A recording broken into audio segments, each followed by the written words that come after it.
नमस्कार। आज आमच्या सिंधुदुर्गासाठी अत्यंत महत्त्वाचा दिवस।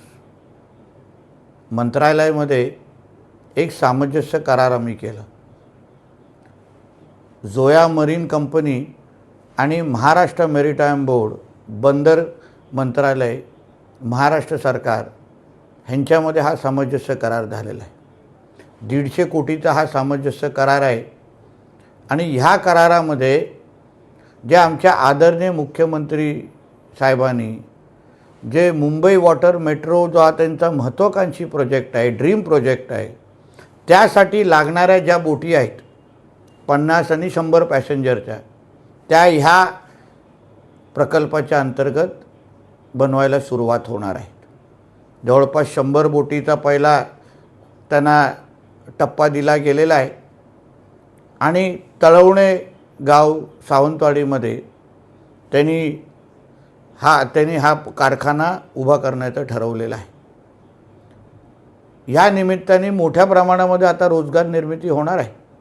मी वारंवार रिव्हर्स मायग्रेशनच्या बाबतीमध्ये आपल्या सगळ्यांना सांगतो, म्हणजे जे तरुण, ज्या तरुणी अन्य जिल्ह्यात, अन्य तालुक्यात, अन्य राज्यात, अन्य देशात गेलेले आहेत नोकरी धंद्यासाठी, त्यांना परत आमच्या कोकणामध्ये आणणं, परत आमच्या सिंधुदुर्गामध्ये आणणं हा जिल्ह्याचा पालकमंत्री म्हणून मी तुम्हाला दिलेला शब्द आहे। आणि त्याच मार्गावर चालत असताना आज पहिला कारखाना ज्याच्यामध्ये बोट बनवण्याच्या दृष्टिकोनातून हा कारखाना उभा राहणार आहे। विविध पद्धतीच्या नोकऱ्या इथे उपलब्ध होणार आहे, विविध संधी इथे उपलब्ध होणार आहेत। ह्या कारखाना बोटक्राफ्ट, येल्लो फ्लीट अशा ह्या सगळ्या लोकांनी एकत्र येऊन हा कारखाना आपल्या सिंधुदुर्गामध्ये आणतायत। त्या कारखान्यामधून तयार होणारे बोटी उद्या मुंबई वॉटर मेट्रो प्रकल्प आणि महाराष्ट्राच्या समुद्र क्षेत्रामध्ये वापरल्या जाणार आहेत। म्हणून जे तरुण तरुणी हा माझा व्हिडिओ पाहत असतील त्यांनी आवर्जून ह्या क्षेत्रामध्ये लागणारा जो कौशल्य विकास आहे, जो स्किल आहे, त्याहीसाठी आता प्रयत्न सुरू करावेत। आपल्या सिंधुदुर्गामध्ये आपल्या तरुणाला 2 हाताला काम देणं, पर्यावरणपूरक प्रकल्प आणणं, जो शब्द मी तुम्हाला पालकमंत्री म्हणून दिलेला होता, तो त्याच मार्गावर चालण्याच्या दृष्टिकोनातून हा माझा पहिला पाऊल आहे।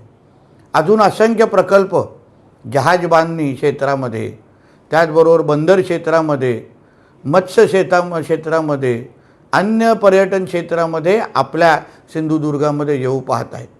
ही 5 वर्ष आपण रोजगार निर्मितीच्या दृष्टिकोनातून महत्त्वाचे निर्णय आम्ही घेणार आहोत आणि त्याचा थेट परिणाम आमच्या सिंधुदुर्गाच्या अर्थकारणावर होणार आहे।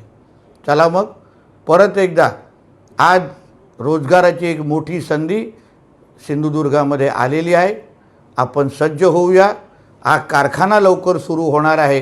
तरुणींनी ह्याबद्दल जेवढी जास्त माहिती पाहिजे असेल, शिकायला संधी भेटत असेल ती आपण घ्यावी आणि इकडे उपलब्ध असणाऱ्या सगळ्या नोकऱ्या, या बाबतीमध्ये असलेली सगळी ट्रेनिंग आम्ही आपल्यासाठीच आहेत आणि आपल्याला देण्यासाठी तयार आहोत, एवढं ह्या निमित्ताने आपल्याला विश्वास देतो। परत एकदा आमच्या सिंधुदुर्ग वासियांचं अभिनंदन करतो। इथेच थांबतो। धन्यवाद। जय हिंद, जय महाराष्ट्र।